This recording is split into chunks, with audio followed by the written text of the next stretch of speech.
Hola, ¿qué tal? Bueno, vamos a trabajar la categoría transposición didáctica.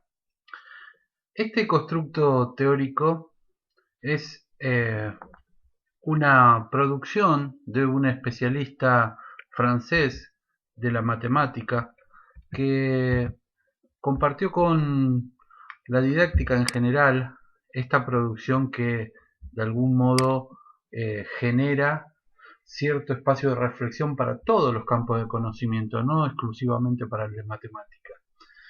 Este especialista, este didacta de la matemática, lo que plantea es que el saber es básicamente lo que debe modificarse desde su instancia como saber científico o erudito hasta ser un saber enseñado.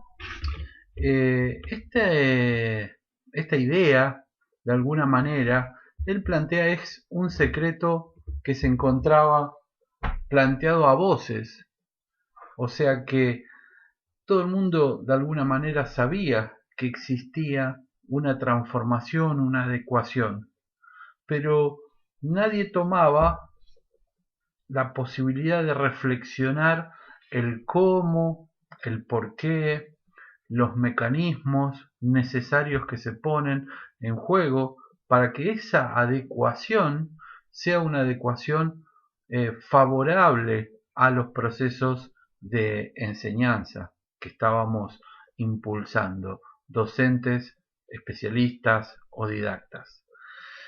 En particular en esta producción que estoy compartiendo con ustedes, lo que quisiera es que ustedes justamente puedan pensar la transposición didáctica en esta propuesta que ustedes están viendo y escuchando, porque justamente de eso se trata.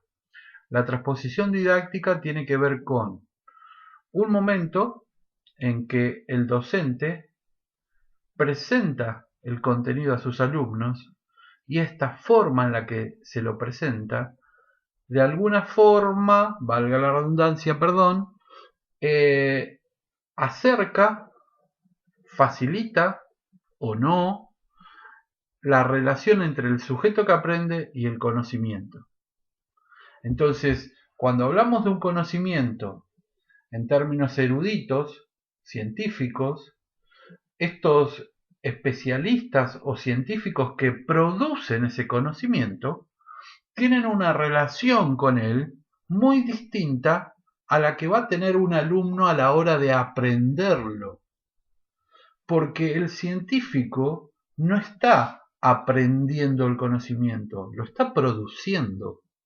Entonces, estamos haciendo referencia a una transformación necesaria para que este saber erudito termine siendo un saber enseñado.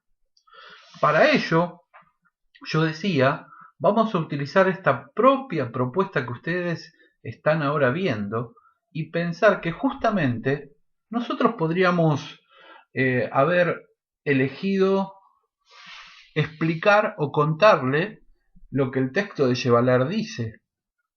Entonces, en ese caso, esa decisión didáctica que sería parte de la transposición didáctica que como docentes estaríamos ofreciéndoles a ustedes, sería una pobre transposición didáctica. Porque esta transposición didáctica debe tener un potencial.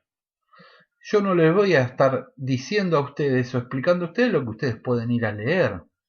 Yo como docente debo poder brindarles puentes, herramientas, alternativas cognitivas para que ustedes construyan esta categoría didáctica. Por eso nosotros hemos elegido, en particular yo en este caso, elegí brindarle algunos posibles errores, algunos errores con respecto a la comprensión que implica el complejo concepto de transposición didáctica. Pero antes que nada, yo quisiera partir de lo obvio, que es lo que yo acabo de decir, que es lo que ustedes estarán leyendo, ¿sí? El saber, tal como es enseñado, el saber enseñado, es necesariamente distinto al saber inicialmente designado como el que debe ser enseñado, el saber a enseñar. Parece un poco un trabalengua, pero léanlo detenidamente un par de veces y van a ver que es muy simple y obvio lo que se está planteando. Inclusive el mismo Chevalar dice que esta idea tan obvia, que era una especie de secreto a voces, fue lo que en principio generó gran resistencia a lo que él estaba proponiendo. ¿Cómo les vamos a proponer a ustedes hoy brindarle estos puentes, estos nexos que yo decía hace un instante? Bueno, lo vamos a plantear a través de posibles errores que pretendemos que ustedes no cometan. Por eso nos estamos adelantando en términos de este concepto de transposición didáctica.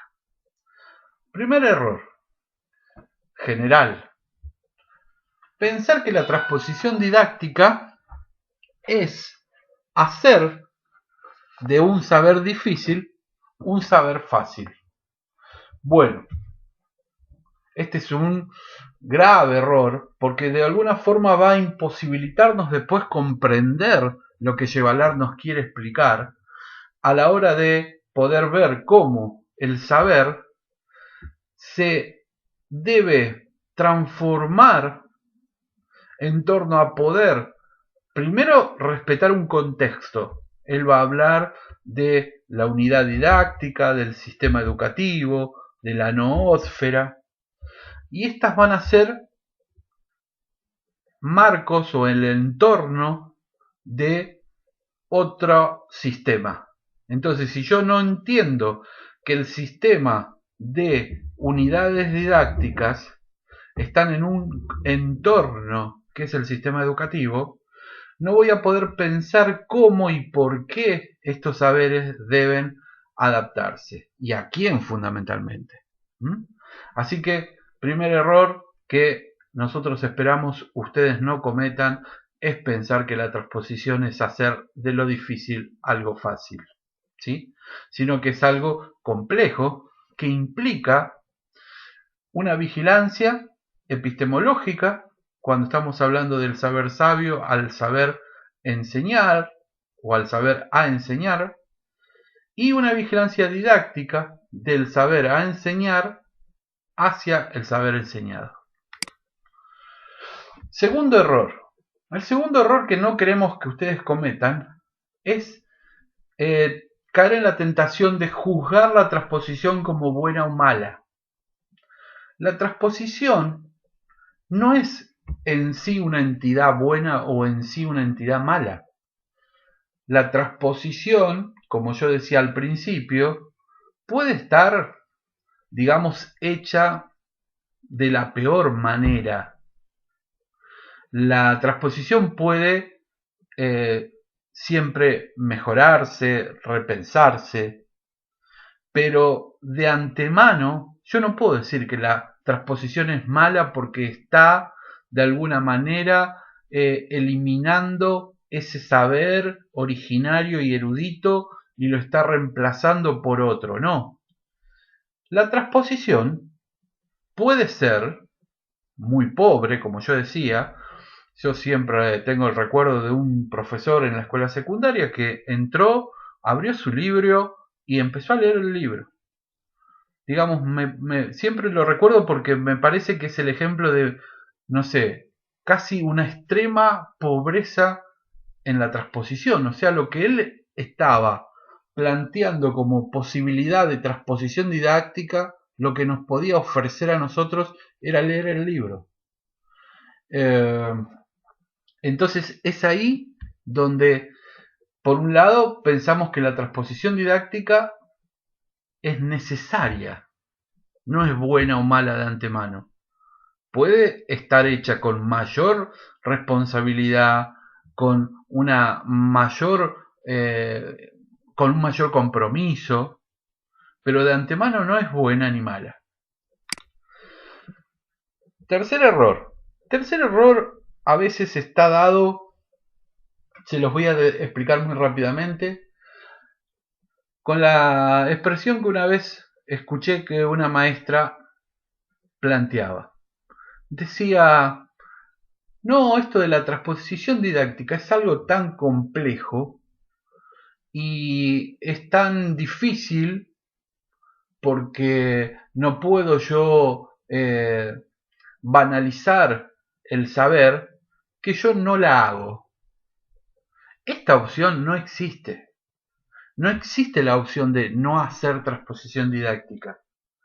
Si enseñás, estás haciendo transposición didáctica. No está la opción de hago o no hago transposición didáctica. Recién lo veíamos cuando hablábamos del segundo error. Podés, delegar si querés en extremo tu responsabilidad. Entonces, en lugar de proponer vos una actividad, una secuencia, le mandás comprar a los chicos un manual y todos los días llegás y decís, abran en la página tanto, hagan esa actividad. Entonces por ahí alguien puede pensar que no hay transposición didáctica. Sí hay transposición didáctica, la más pobre posible, delegada a una editorial. ¿Sí? El docente, en lugar de asumir esta responsabilidad, la delegó a una editorial y dejó en manos de un libro, un manual, las actividades que los chicos van a tener que realizar. Pero esa decisión la tomó ella, por tanto, o él, por tanto, esa es parte de la transposición didáctica. La transposición didáctica son decisiones a tomar. Un cuarto error, amerita mencionarlo, tiene que ver con esta visión de que el saber científico erudito, inclusive se lo menciona como el saber sabio, es algo para los genios, ¿no? Por eso se me ocurrió ilustrarlo aquí con Einstein. Es algo de mentes brillantes. Eso es un error.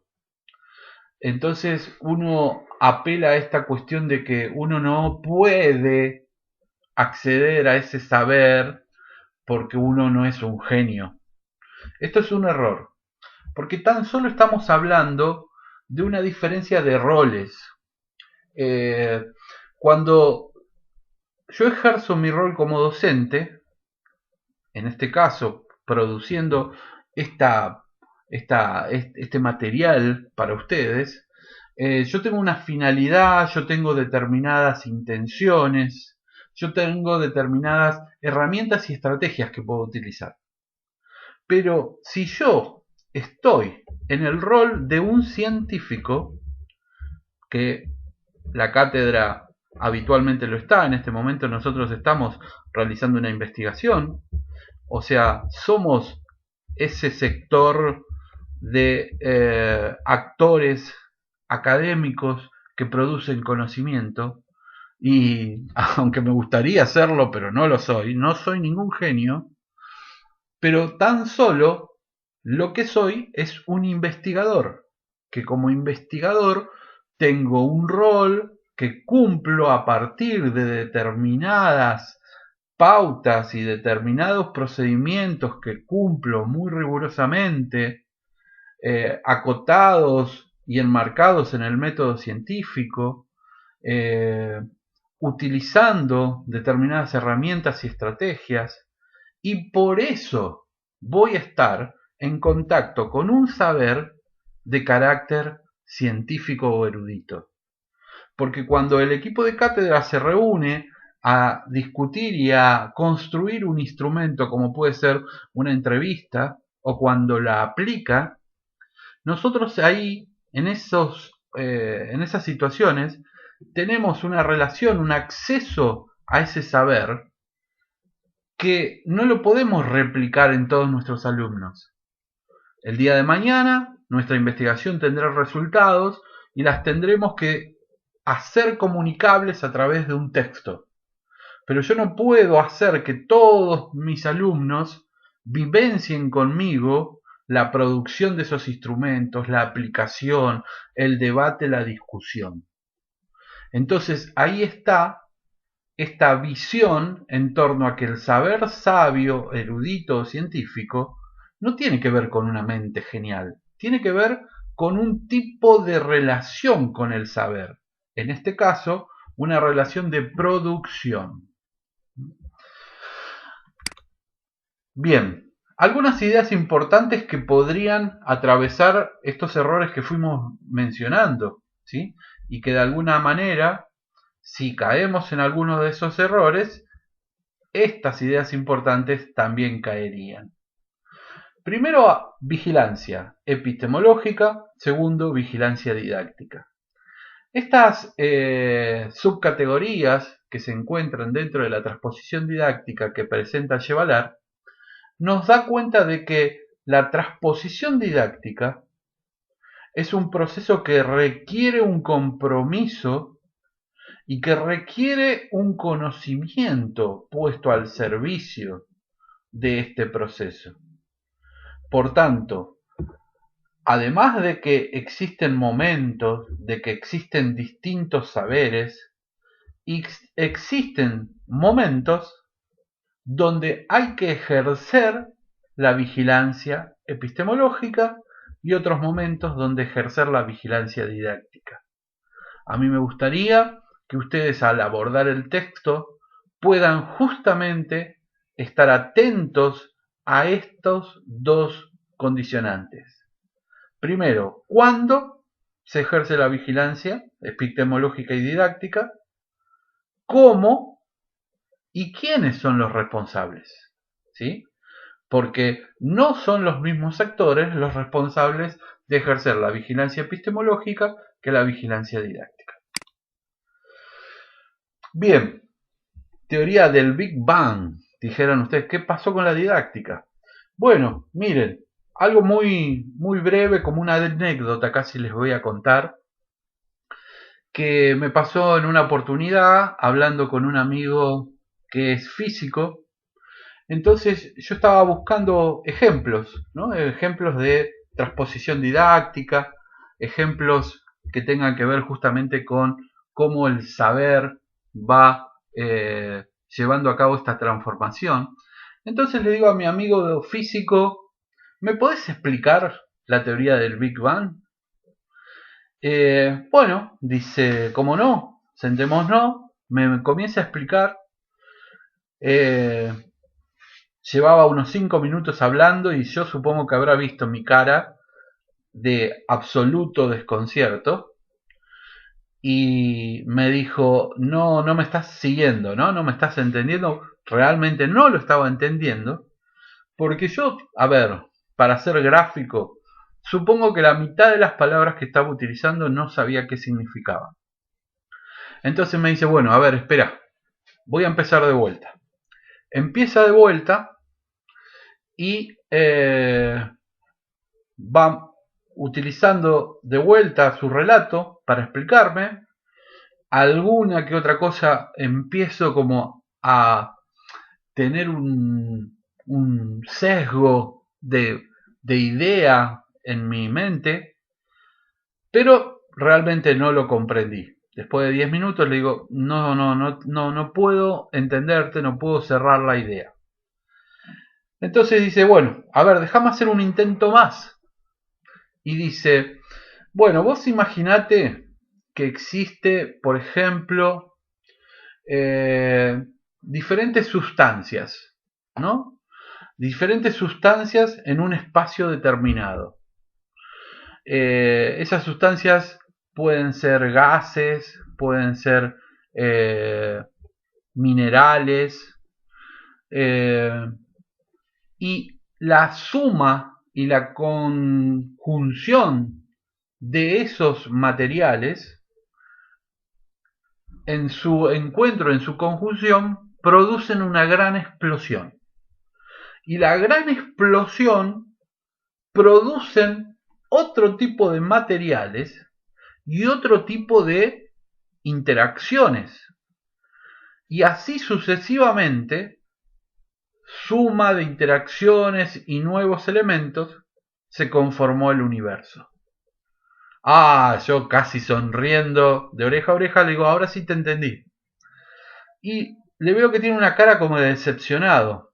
Y me dice, sí, me entendiste, pero la verdad Eso no es la teoría del Big Bang, me dijo.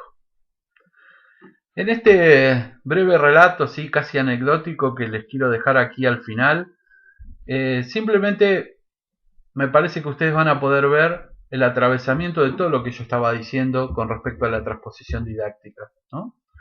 No se trata de simplificar las cosas, porque cuando se simplifican las cosas se pueden banalizar, y como mi amigo me dijo y reconoció en el mismo instante, esto ya no es la teoría del Big Bang. La transposición didáctica deben ser adecuaciones, pero adecuaciones tales que no pierdan la esencia de ese conocimiento, la lógica del conocimiento inicial que se pretendía enseñar. También daba cuenta de estas otras cuestiones que recién decíamos, ¿no? Las adecuaciones tienen que ver con un sujeto de aprendizaje que va a interactuar con un saber.